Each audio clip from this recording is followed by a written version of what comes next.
I'm going to next introduce Dr. Alice T. Shaw. She's the Charles W. and Jennifer C. Johnson Koch Institute Clinical Investigator. But Dr. Shaw is very interesting for many reasons. She's distinguished across a number of fields. She's the Koch Institute's first clinical investigator. In this critically important role, she spends half of her time conducting laboratory research here and the other half as a practicing oncologist across the bridge at Mass General Hospital. She's an assistant professor with the Department of Medicine at the Harvard Medical School and an attending physician at MGH. Please join me in welcoming Dr. Shaw.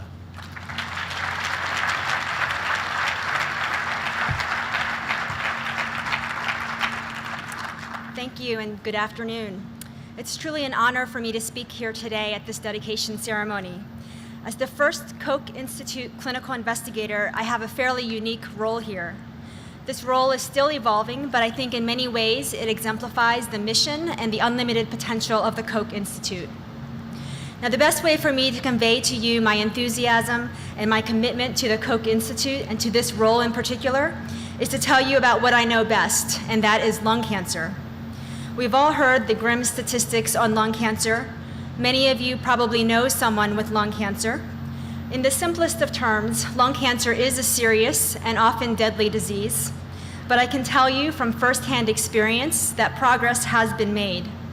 By far, the most important clinical advances can be directly attributed to our improved understanding of the molecular genetics of lung cancer. We now recognize that lung cancer is not a single disease, but instead a collection of different diseases, each of which can be defined by underlying genetic abnormalities. The specific abnormalities are important to identify because in some cases, there are new drugs, so-called smart drugs, that can target these abnormalities and induce remissions much more effectively than standard chemotherapy. This whole notion of matching drugs to molecular targets has revolutionized the way we approach and treat patients with cancer. However, most patients don't have known targetable mutations, and at the end of the day, we still don't have a cure for advanced lung cancer. In fact, the success of targeted therapies has been dampened by the inevitable development of resistance, which leads most patients to relapse within 12 months. Now, I would argue that for anyone facing advanced lung cancer, where the average survival is just 12 months, an extra 12 months is truly substantial. But it's just not good enough. We clearly need more effective and more durable therapies that can extend our patients' lives by years, even decades.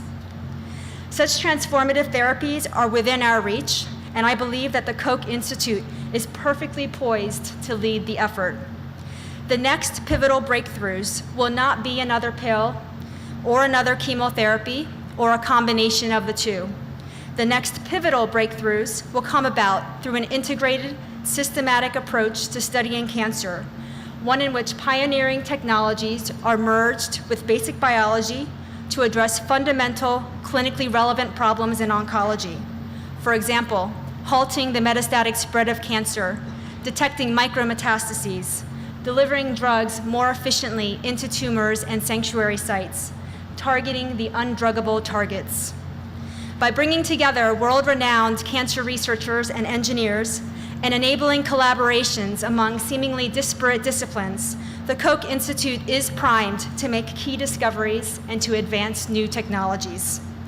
Clinical investigators like myself are being integrated into the Koch Institute in order to establish and facilitate collaborations, but more importantly, our ongoing clinical ties will ensure that the most promising discoveries can be rapidly translated into the clinic. Tyler Jacks and I first spoke of this position almost 4 years ago, and I would like to formally thank him for his vision and his support. I would also like to thank Charles and Jennifer Johnson, for without their incredible generosity and dedication to MIT, my clinical investigator position would not be possible. In closing, I'd like to share with you an excerpt taken from one of my patients' blogs.